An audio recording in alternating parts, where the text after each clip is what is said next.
Welcome back to the Everyday Hair Colorist. Today's guest is Tegan Robinson, better known as Peach Soda in some circles. She's a young freelance colorist and educator with only 6 years in the industry. She's got a strong brand. She's been nominated for a Creative Head Award, and she's working for brands like Pulp Riot and Brazilian Bond Builder. At 6 years, welcome. Thank you so much. What an incredible intro. Well, what an incredible story so far. 6 years in the industry, Tegan. Where did it start for you? How did it all start? Well, to be honest with you, it's actually almost coming up to 6 years. My 6-year anniversary will be in September. And I hope everyone's ready and settled. Get yourself a nice glass of wine or something, because you're coming on a journey with me right now. Taking this... Let's get dramatic. So to tell you my story into hairdressing, I have to go all the way back to kind of like my childhood story. All growing up, I was super creative. I was always that weird kid. And I think when you discussing like creative kids and stuff like that, the education system really leaves out a lot, and you're kind of funneled into certain parts of creativity. I was kind of screwed because I was terrible at art and I couldn't draw for anything. So I kind of fell into the fashion design thing. All my life I always thought I'd wanted to be a designer, because I didn't really know what else was out there. Hairdressing wasn't really sold to me. So I went down the fashion design route. I went to university, hated it, was terrible, got kicked out. And I was kind of at a loss. I was like, oh, shoot, what do I do with my life now?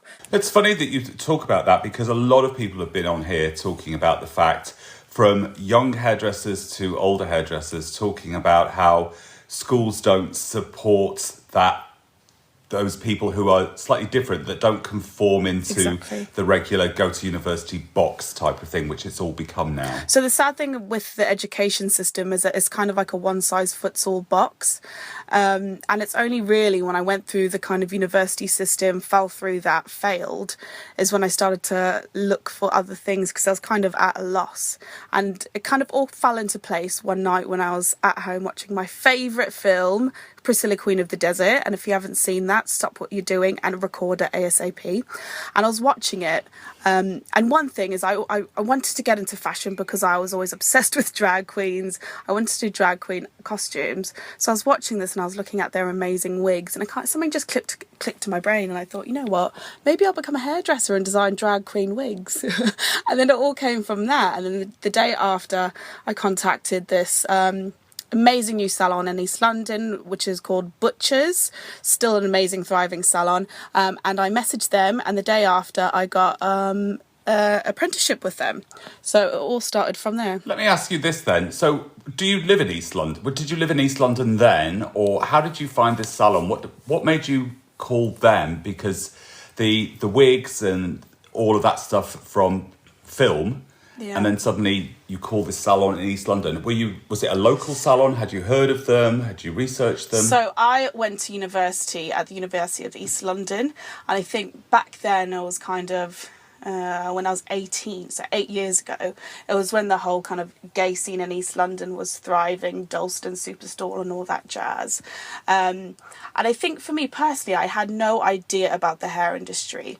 I kind of thought, it was the bog standard rush and those kind of things, and I never really resonated with that side of the industry. And I followed this one lady on Instagram who is super cool, Katie Knox. She is the founder of Butcher's Salon, and she was into hairdressing, and I thought, oh wow, like, I've never seen that side of hairdressing, and I never realized that you could be really creative, work in the fashion industry and be a hairdresser, and that really appealed to me. And I kind of thought like, maybe this is my people, maybe this is my plan. Yeah, it's funny, isn't it? It's funny that people don't, but no, it's not funny. It's strange and disheartening, actually, that people don't understand that the industry has such breadth to it, that you can be so... I mean, the stories that people have told on here have just been fascinating, and there's so many different facets to the industry that you can be in. That's the most amazing thing. You can honestly make it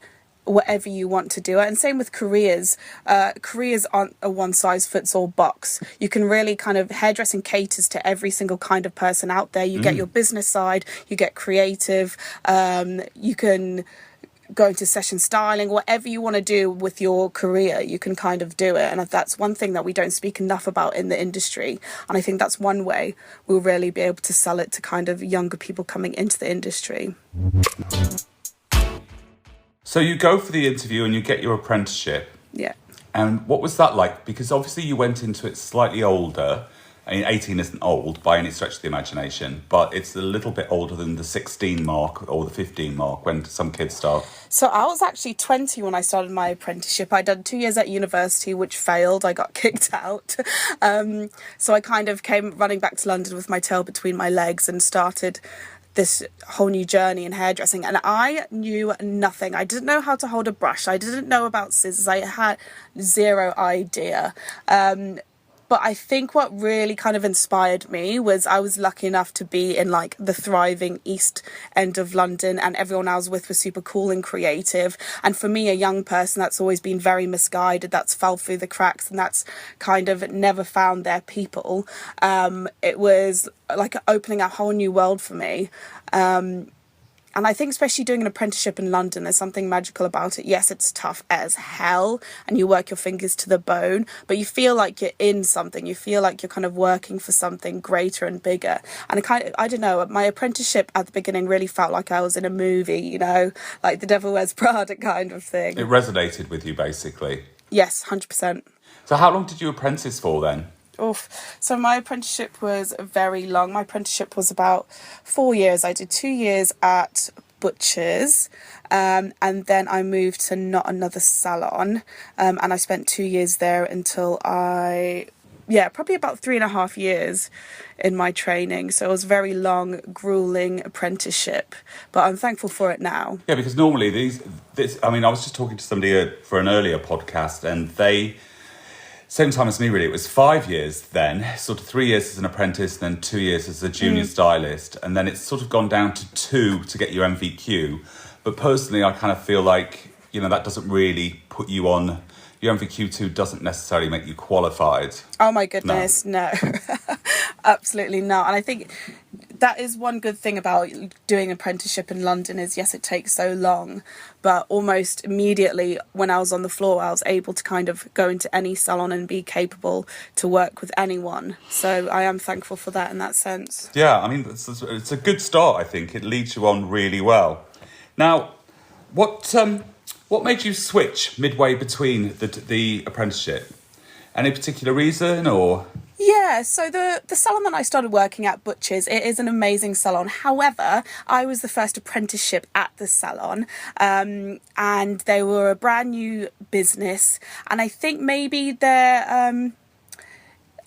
training-wise, I wasn't able to get exactly what I wanted out of training, because I think the people that were working in the salon were so busy kind of starting up their business.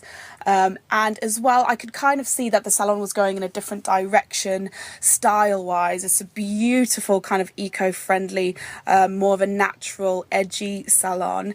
And I think, as everyone can tell, I'm very jazz hands and super colourful. And I heard about Not Another Salon just opening, and I'm a sucker for anything exciting and colourful. So I jumped ship then, and it was a hard decision then, because I think in hairdressing, especially as an apprenticeship, you get really attached to the people that you work for. I think you do all the way through, to be honest. I think that when you find a team and you're growing with them, when you say goodbye, even if it's on good terms or bad terms, there's still a period of mourning and of lost. Oh, absolutely. Yeah. It's like a pure grief. And I think that's the funny thing in the hair industry. There's a very fine line between personal and professional. And it's a line that gets clouded with every kind of work-related relationship you have in the industry. So there's a lot of emotion behind everything that people do within the hair industry. I think you'll probably find that when you get into the 30-odd years in the industry, that line gets clearer. Oh, yeah, well, I bloody hope so. Can't wait. So you went into Not Another Salon when it first started. That must have been a wow, because that started with a bang, really, didn't it? And it was very social straight off the bat.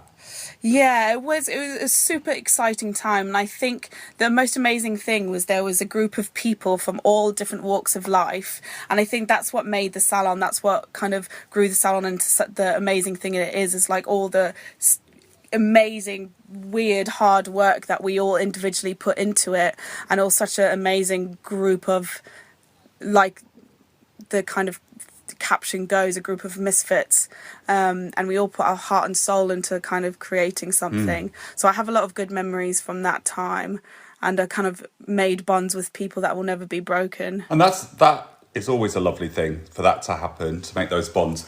And is that where you really got into Vivids? Oh, absolutely, yeah. I think that kind of opened my eyes, and I think it kind of started a kind of hair colour revolution for most people, and it brought kind of Vivids to front and centre line, which is an amazing thing, and it kind of made me able to create a whole career based on Vivid hair. Yes. Because there's so many hairdressers even now that kind of brush it to the side and think, oh, rainbow hair is cheap, no, I'm beneath me, but what it did, it kind of levelled the skill and brought it up to people's attention. I think Vivids made it seem exciting to a lot of people, whereas before it hadn't. And I think that Vivids photograph so well, don't they, that it's sort of, it pulls you in. So that's another thing to talk about, is the whole Instagram era. Like, even when I take a picture of the most beautiful balayage, it will maybe get half the likes that it will with a super bright, colourful picture, and that's just how Instagram works. Eye-catching colours is going to produce more kind of traction to your page and stuff like that, unless you are an amazingly outrageously talented man like yourself when it comes to natural. There's only one pink on my page, and it's very low down at the beginning. Well, I'm going to find it after this, Jack. So let's talk about Instagram first of all. Let's go, because you're Oh yeah. you are your pictures are great.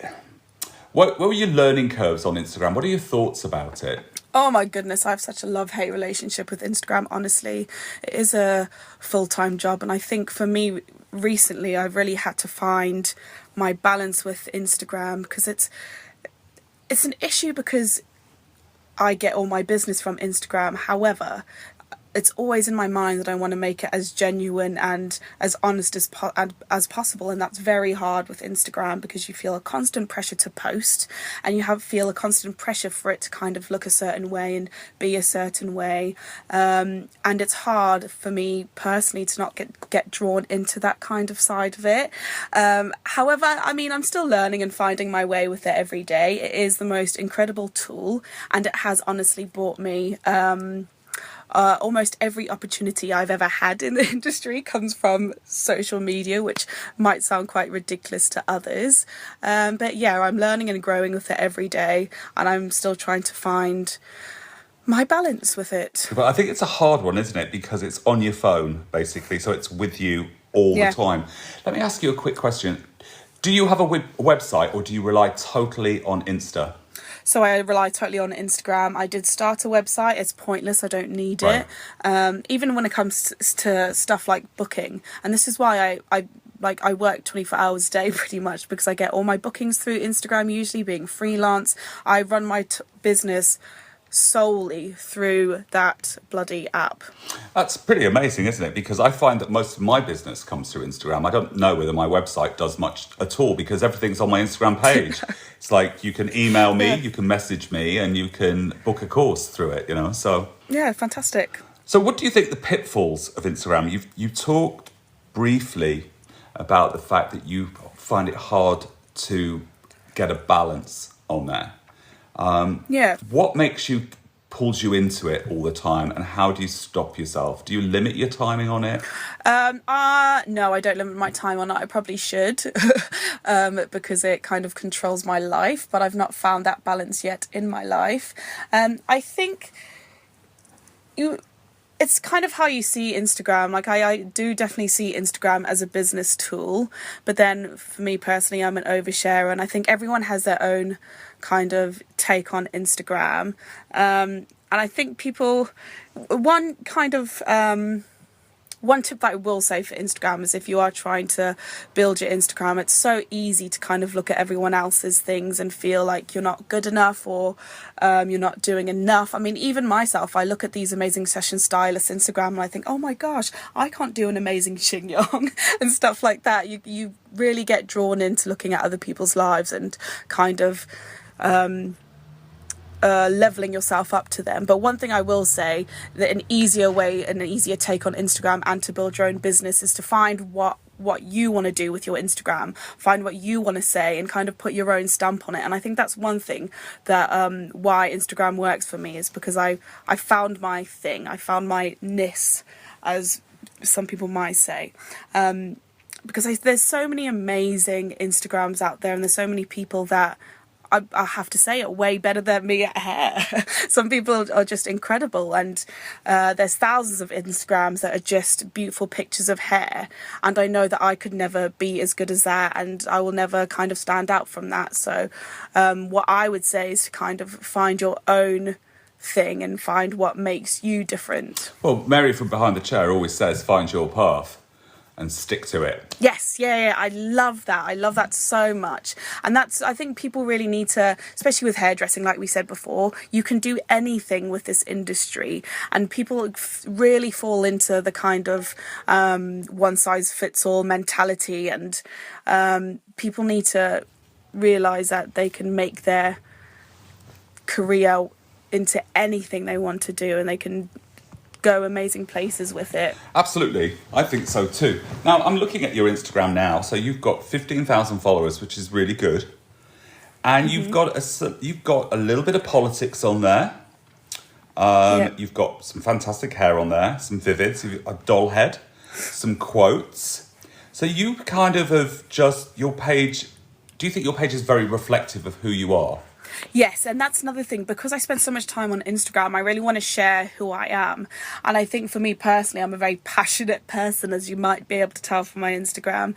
And I think especially because I have a platform, I feel really passionate about the fact that I need to be, sharing my... Yeah, I mean, it's a very powerful platform, and I think you can do some of those messages. Personally, I've kept my politics sort of a little laid back on my page, but my stories, you can definitely tell where I stand politically on my stories, and that's where I've decided 100%. To push mine on there. Yeah, absolutely. Moving forward, what Creative Head Award did you get nominated for? So that was Rising Star Award. Sadly, I didn't win it, but that is one of my big goals. One of my goals in life is to win a Creative Head Award. I have no idea what, but it will be mine one day.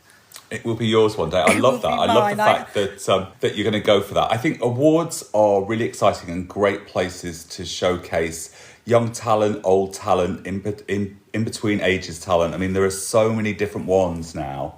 Yeah. What are the ones that you would like to go for? I guess I need to see where my career progresses in the future.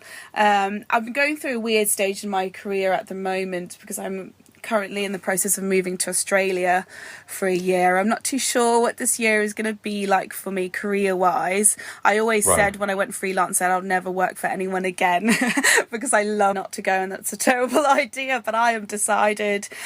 For me personally, I've been working so hard. I've not even really had a holiday ever in my life. So I think this is a really good point, and I think it's important for personal growth for me to do something like this. I mean, I'm 26, and like I say, I have such big career plans. I think it'll be silly not to take the opportunity to go and maybe have fun and explore the world a bit before I knuckle down and do more work. Let's talk about this going to Australia thing. Obviously, we're now in a sort of COVID pandemic, non-pandemic. This podcast will be going out later in the year, so we'll all have gone back to work. Do you plan to still go? Yeah, and I guess life kind of chose a path for me.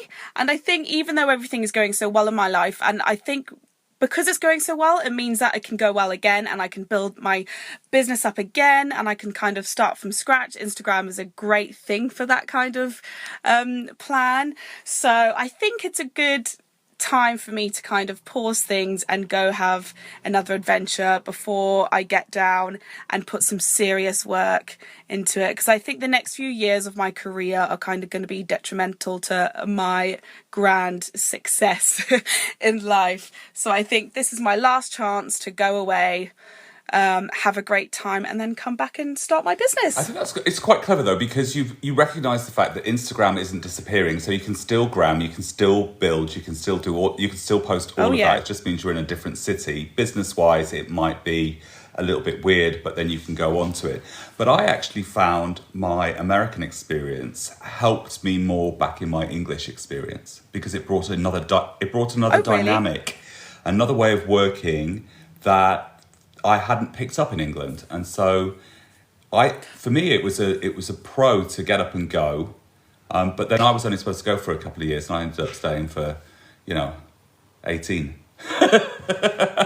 So you'll never know what could happen to you. I mean, you could go say for a year and you could end up living the Australian dream.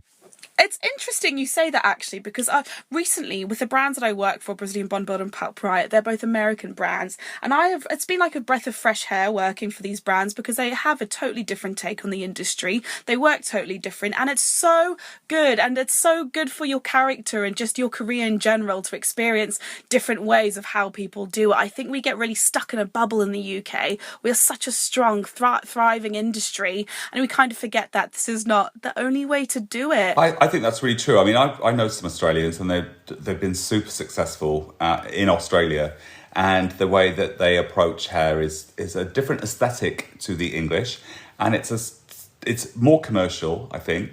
And then there's that sort of, they're slightly different to the American commercial, so the styling is different, so it has a different feel to it. So I think that only adds a spoke to your wheel. Exactly, that's how I'm thinking of it. And I think just pushing myself and being in a new environment is also a good thing. I'm very comfortable in my career here. I'm so happy with all the people I know, and I think being comfortable sometimes can mean being lazy, and I'm not in a position where I'm constantly pushing myself, maybe, but being in a new position, being in a new country with people that I don't know, it's really going to push me out of my comfort zone. I'm going to be having to do things that I'm not used to doing, and I think that is going to be a very good but possibly hard lesson for me. There's nothing wrong with a hard lesson as long as something comes out of it.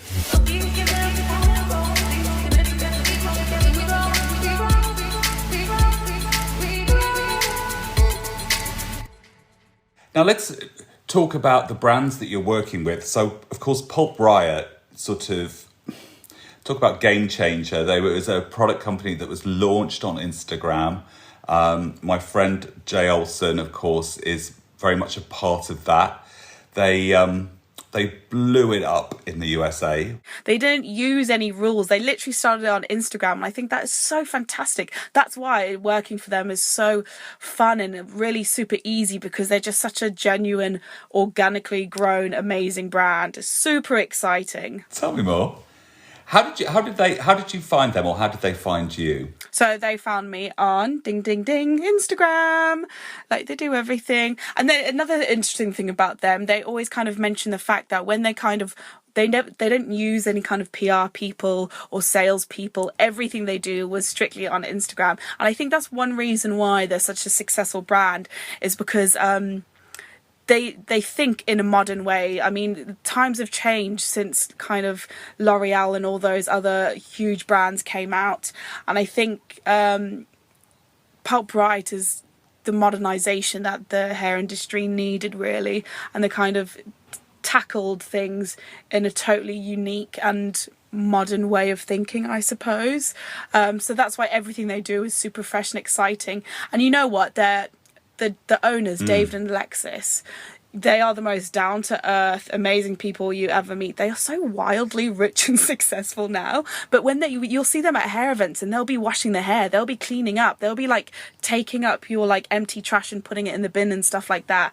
And I think when a huge company is like that is run by such genuine and down-to-earth people, it spreads, and kind of I'm a firm believer that you are the culture you create. And when you're so down-to-earth and kind of that's what they look for in their artists. Yes, absolutely. And one amazing thing about them is David, the owner, says it's crazy how in the hair industry, which is 85% women, why is it that you see men whenever you go to any hair event? It's always a man up there, and there's such a small percent of men. However, they get so many more opportunities, like big stage opportunities, than women. And that's one thing that they've always kept in like the front of their mind, is that they want to give opportunities to women. And I would like to touch on the fact that recently they did kind of get called out for their lack of diversity in their brand, and they don't have many people of colour working for them, and how they dealt with that and how they came out was just so honourable, and you could really see the integrity, and they want to do better, they want to be better, and they say if anything goes wrong, like, call us out, because we all we want to do is create like an amazing kind of viewing men, or if it's the fact that maybe these men are more confident than women, but it's an interesting thing, and I think it's something that does need to be brought up. I have to agree with you. I've always wondered why an industry full of women has always been dominated by men. Amen. And I think that's one good thing about this whole kind of civil rights movement at the moment, is it's bringing a lot of things to light. And I think the main issue is we all individually need to take accountability personally. And I know even when all this came to light, I was reflecting on myself, and I was actually quite shocked. Like, yes, I colour afro hair, but do I know how to braid? No. If someone with afro hair came to me and sat in my chair, I wouldn't know the best way to kind of treat their hair. And that, number one, it's an issue because I was never taught that, and it was never part of my kind of training. But number two, I should have taken it off my own back to go and learn those things. I spend a lot of money on education. I've gone to a lot of courses, but why haven't I taken upon myself to learn, to go to an Afro hair salon and learn Afro hair? And I think that's one good thing, that it's really inspiring change in everyone. And I think there's so many huge salons out there that don't do it and that claim ignorance, but you're ignorant because you've let yourself be ignorant, and we all need to be accountable. Definitely, there's food for thought in there, but there's a lot of food for thought in our world at the moment, is there not? Agreed. There's a lot of us that need to reflect on what we contribute to the problems and the ills in society. Yeah, absolutely. And I think hopefully this will diversify, even kind of bring together, because they are very two separate industries. There's the black hair industry and there's white hair industry. I remember going to a hair event, and it was obviously predominantly white people, and there were two people of colour in the audience. And like, I remember someone like kind of stopping and be like, "Oh, hi, like, why are you here?" Like, "Oh, wow, so nice to see a black person at this event." And it was this really kind of like awkward, like meet of like two different people. And I just thought, this is really outrageous. This can't be happening. So I think this is one good thing that is coming out of this, is diversification a word? I think it might well be. I know what you're talking about. Oh, fantastic. So with your Pop Riot, will you be able to transfer your role to the US with them? Australia, yes, yeah, they're set up in Australia, and the amazing thing is Australia is quite new to Australia as well, and they're not as built up in the UK, so I can really go out there and put my stamp on it. So I've got a lot of big plans for Australia, working with Brazilian Bond Builder and Pulp Riot, so that is exciting. That's really exciting. So you haven't really just kind of decided to get up and go. You've got some plans in there too. Oh, I know. Typical Capricorn. Work. Naughty. Now, Brazilian Bond Builder, what's your role with them, and how did you fall into that one? I mean, you've got 6 years, not quite, in the business. You're educating for Pulp Riot. You're travelling off to Australia. You're freelancing and doing really well. You've been nominated for an award, and now also Brazilian Bond Builder. So again, Brazilian Bond Builder found me on Instagram. They have also luckily only just come to the UK. And I think last year was a very lucky year for me because two of the biggest brands in the whole industry happened to come to the UK. And that was another great thing about Instagram. They found me through Instagram and I started working from them. And we're really lucky in the UK because we're small, but we get as many opportunities as US stylists do. So I know I've got so many amazing opportunities. However, they kind of just got given to me really easily. But I know in the US, there's so many thousands of hair artists out there that would kind of fight for what I've been given. So I am very privileged in that sense to have been given these. And I am very young and kind of I make sure that people know who I am. So you just have to have balls, and even if you're not kind of confident, fake it. Make yourself known. I think it's fantastic and I think it's really cool, but I don't think it's all about luck. And you say that, and I think that's quite an English thing to say, oh, it's just luck. You know, I'm lucky. Yes, many of us are fortunate, things happen, but I think that they come to you because you have something. That's why they come to you. And I don't think it's just sheer luck. I think there's a lot of hard work that goes in there. And the way in which you've worked in the last 6 years brings those things. It's the fruits of the labour, so to speak. Well, I want to wish you all the best on your journey. And I certainly am going to be one that's going to be watching you. As you go to Australia, I want to see what you get up to there too. And for when you come back, if you come back. For everybody that wants to follow you on Instagram, what's your handle and spell it out? My handle is Peach Soda. That is PEACHSODAA. There you go, guys. Thanks so much for coming on today. A great story. And this is only your beginning. Yes, thank you so much for having me on. I just want to say it is such an honour to be speaking to you because you know I'm such a big fan of yours and I love you. Oh, that's silly. It's not an honour at all. I'm always available for chats and whenever I see you, we always have a good old giggle. Yes, we do. Brilliant. Thank you so much. Well, thank you. So I hope you enjoyed this podcast as much as I did making it for you. Don't forget to subscribe on your channel that you download your podcasts from. iTunes is my favourite, but I know there are others out there. And also, if you want to follow me on stories on Instagram, it's jackhowardcolor, COLOR, the American way, not the English way. And on Facebook, it's jackhowardcolor, COLOR. And my website is www.jackhowardcolor, COLOR.com.